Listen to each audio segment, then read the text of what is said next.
بسم اللہ الرحمن الرحیم۔ آج بھی آپ کی دوسری کلاس تو نہیں ہے، لیکن آج آپ سے ہم نے کچھ سوال پوچھنے ہیں پاکستان کے متعلق، ٹھیک ہے؟ پہلا سوال جو ہے محمد اسحاق سے پوچھیں گے۔ محمد اسحاق، آپ نے جواب دینا ہے کہ حضرت قائد اعظم کا جنازہ کس عالم دین نے پڑھایا تھا؟ مولانا شبیر احمد عثمانی۔ مولانا شبیر احمد عثمانی رحمۃ اللہ علیہ نے۔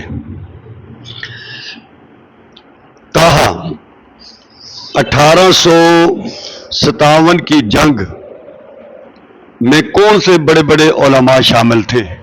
مولانا قاسم نانوتوی، حاجی امداد اللہ مہاجر مکی۔ مولانا قاسم نانوتوی رحمۃ اللہ علیہ اور حاجی امداد اللہ مہاجر مکی۔ سمیر، قرارداد پاکستان کب پیش کی گئی؟ 23 مارچ 1940۔ 23 مارچ 1940۔ شہیر، پاکستان کا جھنڈا کراچی میں کس عالم دین نے لہرایا تھا؟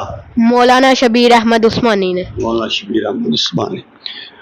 موسیٰ، ڈھاکے میں پاکستان کا جھنڈا کس عالم دین نے لہرایا تھا؟ مولانا ظفر احمد عثمانی۔ شاباش شاباش۔ ابو بکر، پاکستان کب بنا تھا؟ 27 رمضان 14 اگست 1947۔ شاباش، کوئی بات نہیں بھائی، اڑتا ہے تو کوئی بات نہیں، آتا تو ہے نا۔ اب کون رہ گیا جی؟ بٹی صاحب ہیں۔ بٹی صاحب، آپ یہ بتائیں کہ پاکستان کا سب سے پہلے تصور کس عالم دین نے پیش کیا تھا؟ مولانا اشرف علی تھانوی۔ مولانا اشرف علی تھانوی رحمۃ اللہ علیہ۔ اب کون رہ گیا؟ عبد الرحمان۔ شاعر مشرق کن کا نام ہے؟ علامہ اقبال کا۔ علامہ محمد اقبال رحمۃ اللہ علیہ کا۔ منیب، پاکستان کا مطلب کیا ہے؟ لا الہ الا اللہ محمد رسول اللہ۔ شاباش شاباش بھائی، ٹھیک ہو گیا۔ آج آپ کی حمزہ رہ گیا؟ حمزہ تو ہے ہی نہیں۔ حمزہ جو ہے نا وہ حمزہ ہی ہے۔ حمزہ، یہ بتاؤ پاکستان کس نے بنایا تھا؟ قائد اعظم محمد علی جناح نے۔ شاباش، لا بھائی، حمزہ کو بھی آتا ہے بھائی۔ قائد اعظم کس نے بنایا؟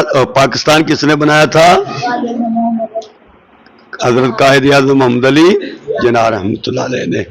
تو یہ پاکستان کے بارے میں یہ مدرسے کے بچوں کی معلومات ہیں جن کو تھوڑا تھوڑا بتایا جاتا ہے، سکھایا جاتا ہے پاکستان کے متعلق۔ چلو شاباش بھائی، اب آپ کی چھٹی ہے۔